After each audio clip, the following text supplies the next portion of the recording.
to. We begin with a developing story worldwide, out of Berlin. That's where the Grizzlies face the Magic tomorrow. Ja Morant clearly had a lot to say to his teammate Vince Williams in practice, but this happens. An animated exchange here. Ja, more importantly, he spoke about possible trade talks for the first time. Take a listen. And then do you think that you will be with the team past the trade deadline? I'm the only one you asked that question to? Oh, no, but, I mean, Who you're else you in asked? the microphone, too. Who else you asked? I'm talking to the people who run the team. What they said? You gotta let me type the story first. All right, next question. All right, so Ja is saying, are you the only person I'm asking if I'll be here after the trade deadline? It's the first time we've gotten to hear from Ja Morant here, Aman. I'm not overreacting. First off, the heated exchanges they have, they got to understand. That happens. Yep. This is basketball. Guys are going to have that heated exchange. That could just be we're getting better on defense. Agree. Like, that's all that could mean to somebody like me. But when we start talking about Ja opening up and putting our eyes on it, I do think it changes a lot. I think he wants it to be a little bit more aggressive. I think he wants to have that opportunity to get up out of there. I'm excited to see where he goes. If there's one word to describe how I'm feeling, like getting the secondhand wave of emotion, it's a little awkward. Like, it's awkward for a lot of people, and I completely agree with you. Those types of exchanges, those are natural. Yeah. And that was actually quite cordial. You know what I mean? You have a teammate step in, and they're like, okay, when you leave, that means things are okay. But the overall situation with Ja Morant is tough because he's missed 21 of their 39 games. Yep. And when you are trying to figure out where you are and how you move forward, when you have this level of quote-unquote distraction based off of his availability or not, that's tough. And it's also tough to realize, like, the years have not been benefiting him. Yep. Someone that has been, unfortunately, injury-prone, but also prior to that was one of the most electric players in the NBA. Right. And it's hard to part ways with something like that, but it just seems like this is a natural course of evolution when things get this awkward. And he's out right now, right? He's about to miss his 6th straight game. Over the last 3 seasons, he's only played in 38% of Memphis's possible games. But this is a very unique situation here, Bobby. Well, it's unique because I do think there's some vulnerability with Ja Morant. Remember, this is a player, and we can debate if he's still the face of the franchise here, is in trade talks for the first time in his career here, right? This is someone this is new to him. I do think we're in a little bit of uncharted territory from Ja Morant's perspective. He does not have an agent. His uncle Phil is his advisor. They started their own company within the family here. Uncle Phil, not doctor. Uncle Phil, okay. Yes. We don't want to go Dr. You like Phil. Uncle Phil, though? So this is all new to Ja Morant as far as hearing his name in trade rumors for a team that, let's face it, the numbers are the numbers. They are a better team right now when he is not on the court. Right. So considering the numbers, considering what we've heard, considering Shams reporting, is this relationship salvageable in your mind? I still think it is. I mean, he still has 2 years left on his contract. I think it's salvageable if he can get on the court and play at a high level, and we'll see if he does that in Berlin and then London. Yeah, I think that Ja Morant is one of those guys that we all understand that rhythm is going to come from situation. It's going to come from how you're feeling and how you're playing after an injury. But when we start talking about a healthy Ja Morant, I don't think there's too many people in the NBA that are going to look me in the eye and tell me he can't be effective or the magic has run out for him. I don't think there's been anything that's happened that has been an indication of that. I think he's just in a terrible situation. The only thing that gives me a little cause for pause based off of what you say is that we've seen, the Grizzlies move in a different direction when it comes to coaching style that does not necessarily benefit his style of play. And so when, he's not alone. Ja Morant, Trae Young probably felt the same way, seeing his team succeed without him. But the reality of, like you said, the numbers the last few years, the last thing you want is your team moving on without you. But it seems like that's the course it's going on. And this is unique because he is representing, in a lot of ways, he's working with his family on this. And there's a unique title, right? There to the is. family business. One of the words in the title starts with a C. Okay. And it's control. Okay. So how do you control the situation when your name is in trade rumors here? How do you control the narrative if you are Ja Morant moving forward here? And I think that's going to be the most interesting thing to watch as the situation evolves. The answer is by being on the floor. That's the only way you can control. And right now, that's been his biggest issue. Right. 6 straight games here coming up missed for Ja Morant. Let's go to who is playing, right? And that is Wemby and the Spurs in OKC again. Popcorn! Man, I was looking forward to this one here. Bonafide rivalry. It was. And you know when the moment was?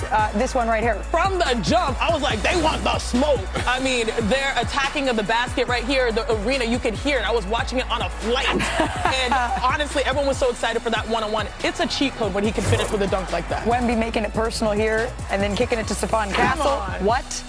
How is that real? Yeah. Mon, how would you defend that? Yeah. I was told Chet to do his job, man. You got to do your job, man. Really?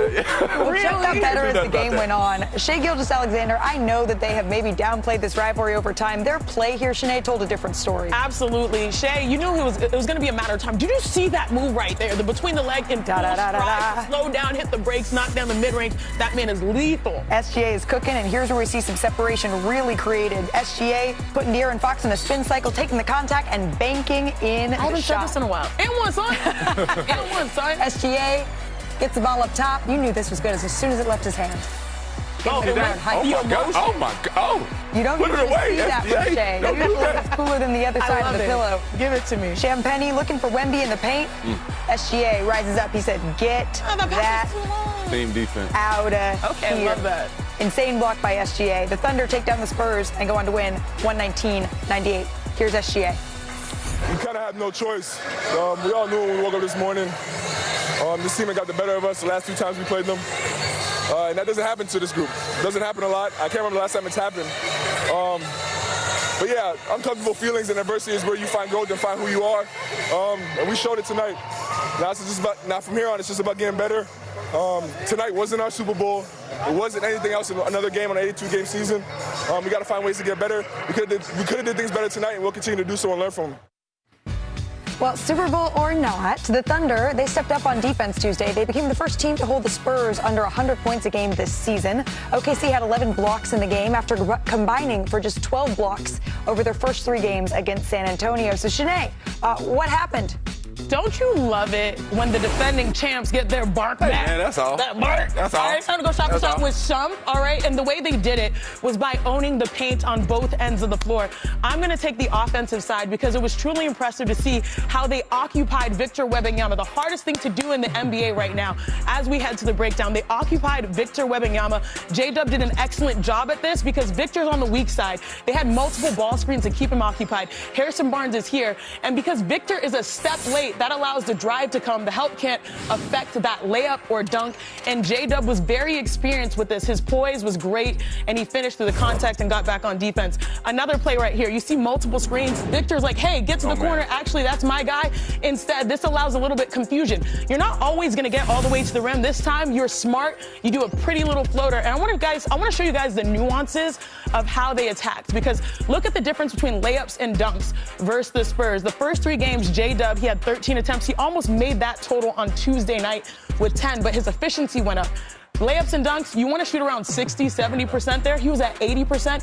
It was not just him. It was his teammates occupying Victor Wembanyama, the toughest defender in the league, to be able to get this type of efficiency. But I also know defensively they were really holding it down as well. Without a doubt. When I saw the Thunder on defense this time, it seemed like the previous games, when we saw their previous meetings, it seemed like they were trying to fill it out. They were trying to feel. If you look at it, they are standing Victor Wembanyama up as high as they can. If you can keep him up and then you can keep guys engaged on the side, you see that little move he had to do where he had to bring it over top. Just that small hitch in a jump shot can change the outcome on the other end. So when you come down here again, they're going to web up right here. They're going to bully up and try and get him up. Actually, this isn't the greatest defense. That should be a dunk. But when you start talking about team defense, this is what excites me about OKC in this game. They are all willing to be a part of that. They are all willing to get dunked on by somebody that should be dunking on them. And when you start talking about team defense, cleaning the glass, that is their DNA. That's what they did in the playoffs. That's how they got a championship. So, Shump, you were never afraid to get dunked on as a defensive expert? Oh, no, I don't mind getting dunked on. It just didn't happen. We got the receipts to show that. You know what I'm saying? I don't mind it. It just doesn't happen. We're going to need research to confirm. We might have some tape that we need to roll back a little bit later in the show. But I think after watching the Spurs and Thunder's last couple of games, it's easy to forget. Shump, you good over there? Oh, we're just dropping. Oh, my little battery pack done fell It's all right. out. It's all right. He may be a vet on the floor, but he's still a rookie in the studio. We're going to get you know what I'm here, saying? Sean. I don't do turnovers. Don't you I gotta worry get the about battery it. pack on now. There you go. I do be doing think turnovers. Sub. Yeah, no. That's not what you're about. I do think, though, it's easy to maybe forget that Oklahoma City is still on pace to be one of the greatest teams that we have ever seen in NBA history. Bobby, what was your takeaway? I thought the kryptonite for this Oklahoma City team, especially against San Antonio, was the inability to get out and run off turnovers here. This is something that San Antonio has controlled in those 3 wins. San Antonio still won the turnover battle last night, +8 in points off turnovers, -16 in points in the paint, though. So I thought it showed you that Oklahoma City can beat you without getting out and running here. The Williams trio, if you will, the Williams triplets were also excellent in this game. On the Spurs side, Shanae, what'd you learn? I learned that they still have some learning to do, and I like it because you need losses like this to motivate you to not feel like you're over cocky if this happens to be a matchup in the Western Conference, right? So what I learned is that, I liked how Victor set the tone going downhill, but I do think that these types of losses are normal as a team that is ahead of schedule. So you're saying we shouldn't overreact to the 3 wins from San Antonio, just like we don't Just give me more of this in the to playoffs. All right, got it. So, Shanae, Yes. You've heard of the bandwagon. Oh, of course. Okay, so what about the Tyrese Maxey taxi? Oh, I'm here for it. I think it's time to hop on because the legendary Doris Burke, she's going to tell you why exactly it is full steam ahead for the 76ers. A film room is just a minute away. And Cooper Flag, we're going to do a little check-in ahead of tonight's game, Nuggets Mavericks. It's on ESPN. What he's doing, something that has him in the same company as Michael Jordan. Plus, the fallout from Rich Paul's recent comments about Austin Reaves. What does LeBron think of Paul's assertion to trade Reaves? Dave McMenamin and LeBron, they soared past the Hawks in historic fashion last night in Crypto.com Arena after being questionable going into this game. LeBron James playing in his first back-to-back of the season. Here's what he had to say about why he still cares so very much. I would never disrespect the basketball guys when it comes to playing this game. So I put the time and the effort and the commitment in it, mentally, physically, spiritually. As Jay-Z would say, if you can't respect that, your whole perspective is whack.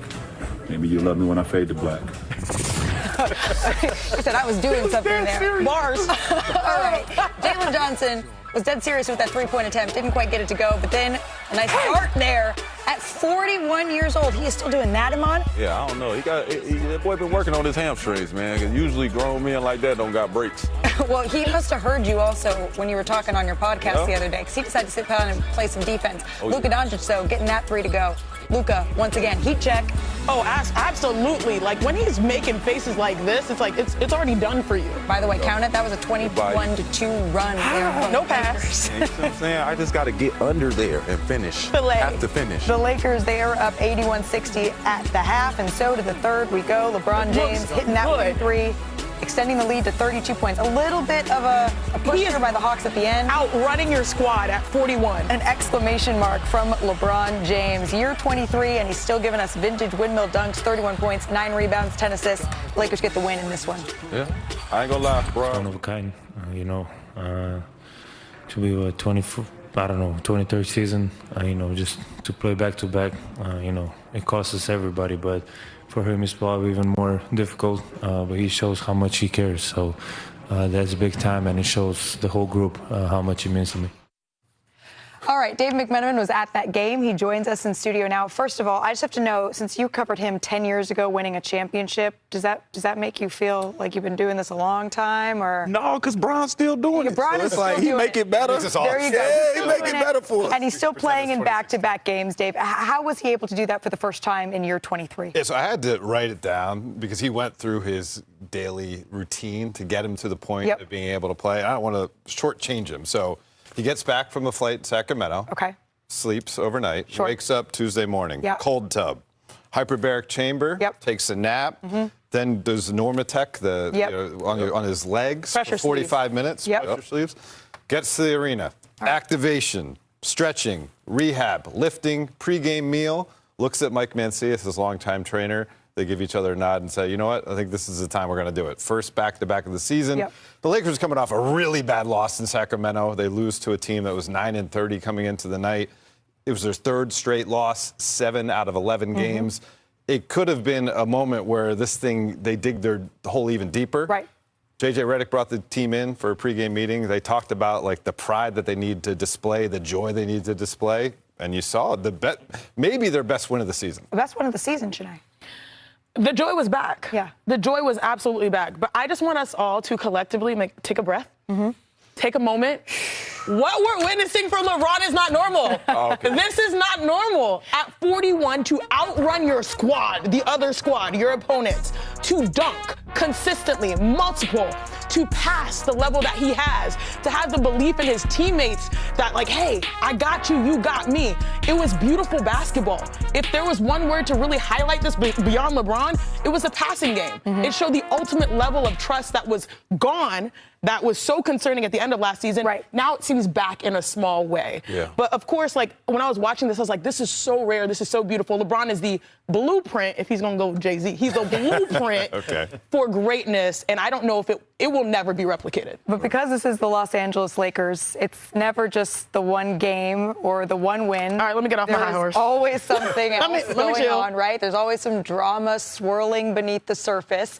And at Tuesday's game, Dave, you reported that Rich Paul, James's longtime agent and the CEO of Clutch Sports, and Austin Reaves' agent, they got into sort of a passionate exchange at halftime, and it was stemming from Paul's recent comments that he made, right, where he suggested that the Lakers, Paul said this on a podcast, could explore making an upgrade by shopping in what he called an unemotional move. Oh, boy. Austin Reaves, right? Now, I don't know a more 2026 story possible here, Dave. What happened? So Reggie Berry and Aaron Riley are Austin Reaves' agents. They do a great job with him. Obviously, Austin's story, we all know it, undrafted to the point he is. He's going to maybe get a max contract this summer worth $250 million, right? Reggie sees this podcast, right, that Rich put out, and he decides, you know, I wasn't necessarily going to be in L.A. this week, but I'm going to make a trip from the East Coast out to L.A. to suss stuff out. Okay. At the game, Reggie, at halftime, sees Rich Paul. And, you know, Lakers games, everyone clears out of courtside at halftime. They go to the chairman's lounge. They go to Jeannie Buss's private club. Rich Paul is still holding court at the center of the court. Reggie approaches them. And they have, you know, I would say, I don't know if I'd say heated, but certainly they have an exchange for 5+ minutes discussing this podcast scenario about Austin Reaves being publicly dangled in a trade, mock trade that Rich Paul, as an agent of other players on the team, trying to put on his hat as a media member, decided to put out there. Okay, so we have agents confronting each other. I love it. And you love it? I love it. And then we have eventually LeBron is asked about, you spoke to LeBron about whether or not this is something that he is thinking, because whether or not, I know that Rich would say he has his basketball opinion and it's his opinion, and that's true. But when you're Rich Paul, it's always linked to LeBron James. I mean, sometimes Richard Jefferson likes to say perception is reality, and Rich Paul has to, I think, accept that some people will connect the dots there. I will also say, having covered LeBron and the people around him for more than a decade now, he has put people like Maverick Carter and Rich Paul in positions to be empowered and be their own men and stand on their own 2 feet. Now, LeBron told me Rich is his own man. He does not speak for me.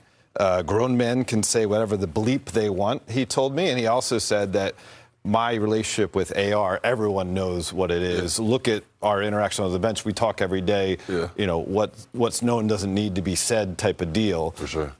And, you know, he's clearly, though, separated himself from the opinion that Rich Paul shared. I get that. How close were you sitting to that conversation? I know you got what I really want to hear. You just not going to tell me. I need to take my glasses off. I mean, like, in all seriousness, though. Here's the thing. Here's a player who's going to be a free agent who has a chance to make a lot of money. If you're another agent, keep that player's name out of your mouth. In all seriousness here. And I wouldn't do that trade anyway if it was Jaren Jackson for Austin Reaves. That's what he was floating. Yeah, that's my biggest issue as far as leave that player. He's not your client. Leave him out of your mouth when you're doing this. It's always something, Shanae.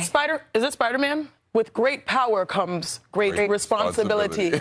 Rich Paul, you have great power, but also use so responsibly. All right, well, Amon wants some other answers, and I think that those are only going to come in break, so we're going to take one. Coming up here, we've got injury load is what we were saying for the 76ers. He has the highest percentage of his team's points scored in the NBA this year. He's also led the league in field goal attempts. How is he doing it? Well, there's no better person to talk to about that than our Hall of Famer, Doris Burke, in the film room.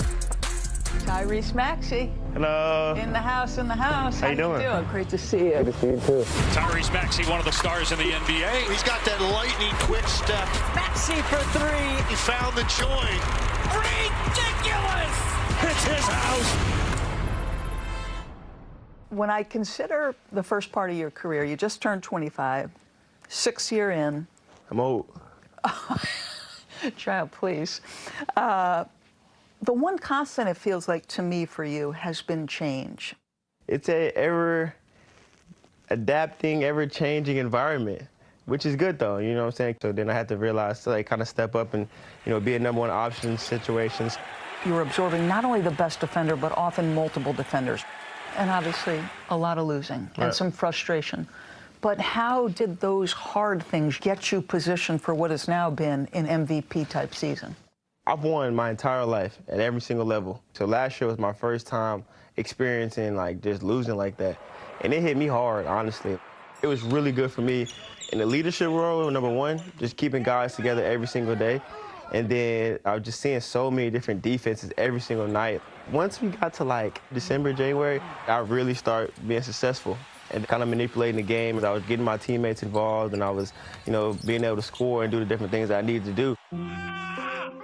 We're going to get to a defining aspect of your game. The scoop and score for Tyrese Maxey. You go to this right hand, right scoop a lot. So it's like a little through action. We run it, get some ball movement. I can shoot the ball a little bit further. So he was stepping up to take away my shot. So right here, I just gave him a quick move, get downhill, get to the paint. For me, I've always been small. I realized that I was going to be 6'2", 6'3" early on. My mom's 5'7", my dad's 5'8", so the Lord blessed me with this height, but I do a lot of rights and lefts. Right. Why Yep. is that important? Because you do. You will go, and this is unusual. I mean, basketball people know if you're right-hand shooter, you're going to jump off your left leg. Correct. It messes with the bigs' timing. Bigs are expected to take 2 steps so they can time up your layup and block it. I just worked really, really hard on just right, left, hooks and runners and different shots in the paint. Even through the adversity of last year, I'm watching nothing but a smile on your face. Where does that come from? That comes from growing up in a household with both of my grandmothers. My Nana, she's still here. My Mimi passed away like right before I got drafted. She would tell me, like, it takes more muscles to frown than it does to smile. The Lord has blessed you with a gift to brighten others' day. And not just the people on the court with you, but the staff and the people around you, the fans. And that's what I've been trying to do. Ah, there we go. That's nice. Point 9, Melton has it. Melton puts it in, blocked. The 76ers win by a point. Did this play unfold the way either it was designed or what you had expected? I wanted to go left. I see the double team, so I had to get a shot up to make it or get a shot up to give my teammates opportunity to rebound. Mel actually blocks this one, and BJ makes this a winning game-time play. I'm celebrating, which is funny. Like, I was like, oh my God, he made it. And then, like, I just see Melt take off. And I'm like, oh, they got Tom. Stop it. Okay. He's got multiple steps. Your speed is so impactful in so many different ways. I don't think I was running that fast, which is kind of crazy. Really? I don't think I was running as fast as I could run because I was trying to time my footwork too. Like, I needed to get this block. And like, once I saw, like, I timed it up, I was like, oh yeah, I got him. I can definitely get this one. And it would make it even sweeter because it was Melt. I can't thank you enough. No, so thank fun. you. No, thank you. This is a blessing. How do you not smile around that young man? We are cheesing the whole time. How do you not smile? I love that it takes more muscles to frown than smile, so why not cheese? Good advice from Nana. And look, a lot to smile about for the 76ers. They're 5th in the Eastern Conference, and if we'd said that going into the year, I don't know that a lot of people would have believed me. They're 6-2 also in their last 8 games. Both of those losses, by the way, they came by a single point in overtime. And we're going to see Embiid, Tyrese Maxey, Paul George, all likely to play tonight, and this trio is 6-1 in their last 7 games. Bobby, I'm going to start with you here because this is an impressive group. It is, and I think you can make a strong argument that Tyrese Maxey right now is a top 5 player in the NBA. I think let's remove the scoring aspect, leading in scoring. The ability, I view him as a quarterback out there, kind of like Patrick Mahomes in Kansas City. The ability to see the floor, first in points off turnover, second in fast break points. Knock on wood, if this Sixers team can get to the finish line in mid-April, or there's wood, I'm knocking on a window here. I could see them getting out of this Eastern Conference Finals because right now they signed Paul George last year to be their second or third, but he's their 4th best player on their roster. When you look at Embiid and you look at Maxey and you look at Edgecombe, the dynamics of this backcourt, when Tyrese Maxey's on the court, I give them a chance every night. Yeah, I absolutely agree because the orbit has shifted from what we thought the Philadelphia 76ers were going to be with a front court and wings to now this explosive, the most explosive backcourt in basketball. And you know what that has led to? Taking pressure off of Joel Embiid and obviously Paul George. And when you think about Joel Embiid, Paul George, and Tyrese Maxey, they only played 15 games together all last year. They've already got 11 together, which is great. But also Joel Embiid, his production is so much better, so much more consistent. 20-point games. He's had 11 straight, shooting over 50%. Paul George knocking down open shots.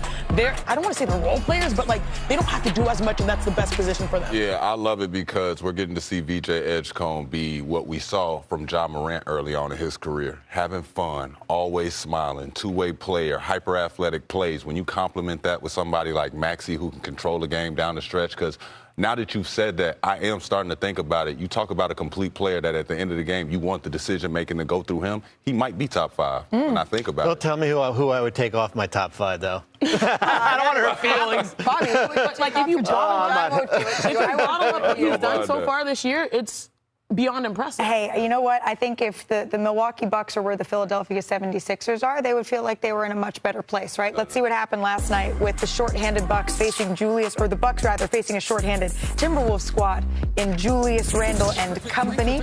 Giannis getting ready for action. We're going to pick this up late in the second quarter. Bucks already down 25, Shanae. One thing you know is Giannis is going to attack, but guess what? If you're able to contest, you're going to get easy open looks because your defender is down the other side of the floor, and they took advantage of that. So final seconds of the second quarter here. Bucks down 31. Giannis misses a free throw. Here's how it sounded in Pfizer Forum. Let's take a listen to the crowd together. Gave it a go. This is tied for the largest halftime deficit this year. It was also 31 to the Lakers. And frustrations across the board here at Pfizer Forum. So some boos raining down there. To the third quarter we go. Giannis drives. Watch him here. Spin cycle. Gets it to go. And 25 points, 8 rebounds, but 7 turnovers here as he boos the crowd back in this. The Timberwolves had a quick response, though. Julius Randle powers through. Lays it in. Randle, 29 points, 8 rebounds. The Bucks lose 139-106. Here's Giannis after the game about booing his own crowd. When I get booed, I boo back. I've been doing all season. You guys haven't been with me on the road. Whenever I get booed, I boo back. I mean, do you have it doesn't matter. I don't. It doesn't matter. No, it does not matter. It doesn't matter. I play basketball for my teammates. I play basketball for myself and my family. When people don't believe in me, I don't tend to be with them. I tend to be against them. I tend to do what I'm here to do, what I'm good at, right? I'm not going to tell them what to do and how to shoot. They act when we don't play hard or when we lose games or where we not where we're supposed to be. And I don't think anybody has the right to tell me how I should act on the basketball court after I've been here 13 years. And I'm basically the all-time leader in everything. Okay, fight back, Giannis. Fight back, man. Don't let them boo you. Boo back. He did boo back. Have you ever booed back, Shanae? Yes. Look, yeah, absolutely. People think because I'm all smiles that when I was playing, I was that same person. I was the crazy one, okay? Everyone knows that. He sit down. Well, it doesn't matter because when you have the numbers that he has, which are all-time generational and to be respected, and you finish a basket and you're playing hard, you can absolutely boo back. But look, they sit down, they eating popcorn. It does not matter. To me, I liked his response because you got to meet me where I meet you where you meet me. I give you the energy you give me. And at the end of the day, look, there are going to be some tough things that happen when it comes to basketball. I I'm not mad at this at all. Right? They were down 31 without Anthony Edwards and Rudy Gobert. I don't want to litigate the boos to boo you, boo back. Let's talk about this. How about these numbers? Replay is sending me. They're 17 and 23 this season today. They're 17 and 23. Is that Giannis's fault? No. Or do you think it was a team construction? Absolutely. What improvements can they make? They need help. I feel like it's a recurring segment on NBA Today here, finding help for Giannis. Did he have 5 rebounds? Did I see that? What did he have? 39 points. Listen, this is where they are. Let's figure out what the gap would be with minus his point. Go ahead, Bobby. This is where they are heading into 60-point loss? Look at what they have heading into the trade deadline. Finding help for Giannis. They basically have 3 tradable contracts here with Turner, Kuzma, and Portis. They got 11 players earning between 2.2 and 5.1, and they've only got 1 first-round pick to trade. That's what you're going to have to go out and try to improve the roster in within the next 3 weeks. All I want to say is there are a lot of people that may try to see if the grass is greener on the other side, but they still won't show up the way Giannis has showed up to compete every night. And to me, that is the ultimate respect. The numbers say it. You're right. The numbers say it. The numbers say it. You're right. Oh no, we was having. Wait, one more time, Bobby. Oh, God. She wants to hear you're right. Oh, God. You're right. By the way, 25, 8 rebounds tonight. They face the Nuggets on ESPN. And on that side, Jamal Murray averaging career highs in points and assists per game. And last night, he tallied his 7th game with 30 points and 5 assists this season. He only did that 8 times total last year. Can you spell all-star? And neither team will have its starting big man tonight, though. Jokic is expected to miss a couple more weeks here, right, with the knee injury. Anthony Davis is going to need more time to recover from his hand injury. So let's get some more information, starting with these 2 bigs. And you know there's no one better than our Shams Charania. So Shams, a whole lot going on here with Anthony Davis. We know this has changed by the minute. What is the latest here on that hand injury? Anthony Davis did get some good news from a specialist yesterday in Los Angeles. He will be avoiding surgery, but he will be on that hand, but he will be out at least 6 weeks, likely longer. For all intents and purposes, his Mavericks season is essentially through because this is a team that's 12th in the West. They're 10 games under 500. Jockeying for lottery positioning is where they're going to be the second half of the year. They don't control their first-round pick again until 2031. So this draft is going to be very important. But on the business side, the Mavericks have had renewed trade conversations around AD even after news of this injury on Friday. Atlanta, Toronto remain the foremost suitors. So can the Mavericks find a deal where they potentially get financial flexibility moving forward, where they might get an asset to move forward with Cooper Flagg? Or will they take this into the summer and see, can we get better from a value perspective? Because the reality right now, Malika, is the value is just lower for Anthony Davis than it was a month ago because of this new injury. Right. And Bobby, real quick, before we keep going through the injuries in this game, does this change? Yes, he is injured, but he doesn't require this surgery. Does that change the value proposition for the Mavs at all? Well, I think it changes with the teams that are interested if they can get him back for the playoffs or not. I think if he's out for the rest of the season, I think that changes the dynamics here. All right, so then let's move on. Nikola Jokic, he's been out for a couple of weeks. Usually, Nikola's kind of an Iron Man. When can we expect to see him? A big development here. Nikola Jokic has resumed on-court workouts for Denver, and he's right on schedule, if not a little bit ahead of schedule, of making his return to the lineup by the end of this month. That's about that 4-week initial early timetable that they had. The Nuggets are optimistic Nikola Jokic will be able to return by that late January mark. He's making great progress, rapid progress. If he is able to make it back by late January, it would also give him a window to be eligible for the postseason awards, MVP, All-NBA team. So progress for Nikola Jokic. Good news here for Nikola Jokic and the Denver Nuggets. All right, Shams, before we let you go here, Trae Young, obviously he is the newest man in Washington, but we haven't seen him on the floor yet. When can we expect him to? Malika, sources tell me Trae Young is still recovering from MCL and quad injuries on the same leg. The Wizards are going to take a very cautious approach with Trae Young. Sources tell me he will be reevaluated after the mid-February All-Star break. So mid-February All-Star break, reevaluation for Trae Young. Okay, so that's still about a month away from now. So at least another month for Trae Young. Shams, thank you. We appreciate your insight here.